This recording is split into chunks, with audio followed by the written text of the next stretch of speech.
Audio Jungle.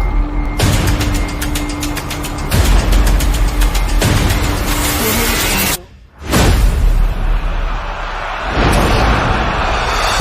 Audio Jungle.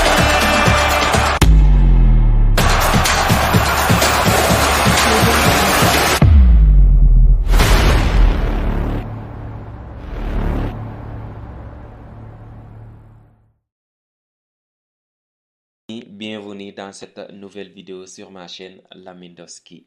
Donc on va faire un avant-match et on va donner nos pronostics pour la finale qui va opposer l'Espagne à l'Angleterre.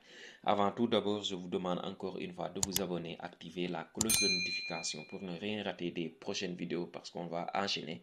Il y a la pré-saison qui arrive et le mercato qui va être chaud bouillant. Il y a beaucoup de personnes qui regardent mes vidéos sans s'abonner. Donc les gars, je vous demande encore une fois de vous abonner pour aider la chaîne à se développer. Donc on va assister à une finale incroyable entre les deux meilleures nations actuellement. L'Angleterre qui fait la deuxième finale consécutive dans cette tour. L'Espagne qui n'a plus remporté de compétition internationale depuis 2012. Donc ce dimanche sera une occasion en or pour les Espagnols de réécrire l'histoire, de remporter cette compétition pour la 4e fois de son histoire. Et aussi permettre à Lamine Yamal aussi d'écrire son histoire avec cette équipe espagnole. D'ailleurs, Lamine Yamal qui vient de fêter ses 17 ans, donc on lui souhaite un très bon anniversaire et on espère qu'il va briller en finale, remporter son tout premier trophée avec cette équipe espagnole. La première rencontre, c'était en 2018. C'était malheureusement pour les Espagnols. Les Anglais avaient gagné 3-2 lors de la Ligue des Nations. Mais quand on voit l'historique des rencontres entre les deux équipes, l'avantage c'est pour les Espagnols qui ont gagné 3 fois, l'Angleterre 2 fois et un match nul. Donc ce dimanche sera la 7e confrontation entre les deux équipes. Opposition du style parce que les Espagnols misent sur un collectif très solide, des joueurs qui jouent ensemble, des joueurs qui se connaissent, des joueurs qui nous régalent franchement, qui mettent un spectacle incroyable, un pressing exceptionnel, coordonné.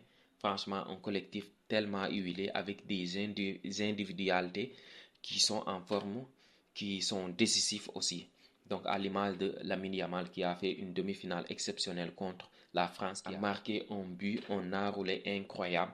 Donc il y a aussi Dani Olmo qui fait un euro exceptionnel, qui fait partie des révélations de cet euro. Je pense qu'il sera courtisé par tous les grands clubs du monde. Il y a aussi comme Cucurella, franchement, qui fait un euro exceptionnel aussi. Donc l'Espagne a un collectif franchement huilé. Il y a aussi la plaque tournante, l'incontournable Rodri qui fait un euro aussi tellement incroyable. Donc personne ne parle parce que tout le monde connaît la qualité de Rodri. C'est qu'il est tout le temps performant. Il est tout le temps performant. Je ne pense pas qu'une équipe aura Rodri et perdre un match. Je ne pense pas parce qu'il n'a jamais perdu, je pense, contre Manchester City, surtout cette saison.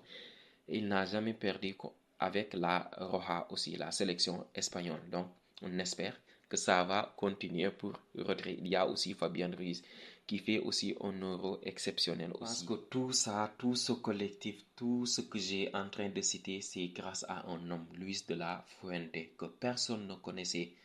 Personne ne connaissait. Il était sélectionneur des U19, des U20 de la Roja. Aujourd'hui, c'est le sélectionneur de l'équipe A de la Roja qui fait un travail exceptionnel, qui produit un très beau jeu. Quand on voit le match contre la France avec cette maîtrise technique, des joueurs qui jouent ensemble, des efforts ensemble. Franchement, Luis de la Fuente, chapeau à lui. Il va falloir que tout le monde en parle de cette homme. Je pense qu'on aura le même 11 surtout contre la Géorgie, c'est-à-dire le Normand et Carvajal vont récupérer leur place. Donc Carvajal va revenir arrière droit et le Normand aussi, je pense qu'il sera aligné. Il va prendre la place de Nacho. Je vous l'ai dit, les points forts de cette équipe espagnole, c'est le collectif. Franchement, la manière de défendre ensemble, d'attaquer ensemble et surtout des individualités aussi qui peuvent faire la différence à tout moment, par le dribble, par la passe et par des frappes de loin aussi. On l'a vu avec Fabian Ruiz aussi. Donc cette équipe espagnole, ça va être très difficile pour les Anglais de les... Il y a aussi des points faibles, c'est-à-dire les points faibles que je trouve à cette équipe espagnole, c'est un peu la défense. La défense ne me rassure pas à 100%, même s'ils ont fait un bon job en battant que des meilleures équipes, surtout l'Allemagne en quart de finale où ils avaient du mal à répondre. Ils ont battu aussi la France que tout le monde voyait. J'espère qu'avec ce collectif, ils vont pouvoir masquer toutes ces limites. Une petite transition pour parler des Anglais, l'adversaire de cette Espagne en finale. Donc les Anglais qui font une deuxième finale consécutive de cette Euro après celle perdue contre les Italiens à domicile en 2021. Donc c'est la première fois de l'histoire que l'Angleterre joue une finale en dehors de l'Angleterre, parce qu'en 1966 en Angleterre, donc c'est la première fois qu'ils vont jouer une finale en dehors de chez eux. Donc ça va être une finale exceptionnelle, une opposition de style. L'Angleterre, ce qui fait sa force, c'est les individualités. Cette équipe est incroyable. Le meilleur joueur de la Liga cette saison, Jude Bellingham. Le meilleur joueur de la Première Ligue cette saison, Phil Foden. Le meilleur buteur des 5 grands championnats cette saison, Harry Kane. Et le top 3 des sentinelles au monde, Declan Rice, est le meilleur latéral droit du monde actuellement. Donc cette équipe est incroyable sur le papier. C'est la meilleure équipe sur le papier. Mais qui dit papier ne dit pas forcément meilleure équipe sur le terrain. Beaucoup d'observateurs, c'est l'Espagne qui est la meilleure équipe sur le terrain. Et ça se voit sur les résultats. Et surtout, aussi, ce qui est très important pour les Espagnols, c'est qu'ils ont battu des grosses nations.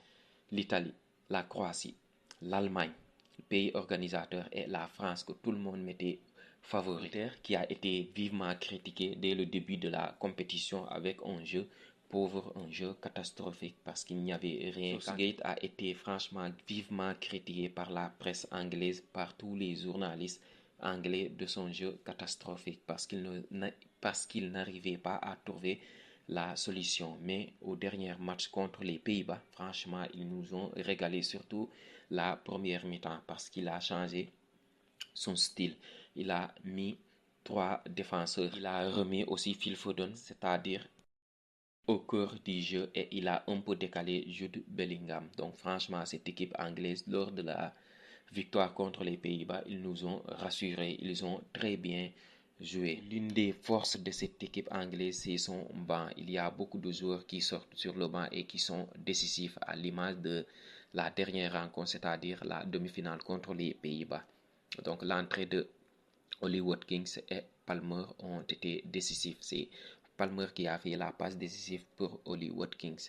Donc franchement, ce banc d'anglais, c'est incroyable, c'est exceptionnel. Donc c'est l'une de leurs forces. Le point faible de l'Angleterre, c'est la défense. Franchement, elle ne me rassure pas à 100%. Manque de collectif. Franchement, cette équipe ne dégage pas, comme par exemple, ce n'est pas l'Espagne en fait en termes de collectif, mais elle a des individualités incroyables qui peuvent faire la différence à tout moment. C'est ça leur force, à l'image d'Harry Kane, qui peut mettre un but à chaque moment. Jude Bellingham aussi. Et pour le 11 de départ, je pense que Southgate va mettre le même 11 que contre les Pays-Bas. On ne change pas une équipe qui gagne, surtout une équipe qui a enfin brillé, une équipe qui a enfin joué ensemble. Donc les stars seront présents à l'image de Jude Bellingham. Je pense que ce sera une occasion en or pour mettre fin au débat de qui va gagner le ballon d'or. Donc Jude, c'est à toi de jouer. Jude, c'est à toi de briller et régaler les journalistes et les votants. Donc tu as une occasion en or de mettre fin au débat qui va gagner le ballon d'or. On arrive sur la partie pronostic. Les gars, ce n'est que mon avis, ce n'est que ce que je pense. Donc donnez le vôtre dans les commentaires. Je lirai tous les commentaires et je vais vous répondre. Pour moi, l'Espagne va gagner l'Euro 2024 en Allemagne. Si je peux me mouiller un peu, je dirais 2-1 sur les 90 minutes. Pas de prolongation. Pour moi, la meilleure équipe va être récompensée. L'équipe qui nous a régalé, l'équipe qui a fait de belles choses, l'équipe qui a joué de manière incroyable va gagner cette compétition. L'Espagne, attention. Attention pour les Espagnols. Une finale, ça se gagne, ça ne se joue pas. Dites-moi vos pronostics dans les commentaires. Après, je vais lire tous les commentaires. Donc, je vous donne rendez-vous dans les prochaines heures, voire dans les prochains jours. On va débriefer la finale et on va débriefer aussi la finale de la Copa América qui va opposer l'Argentine à la Colombie.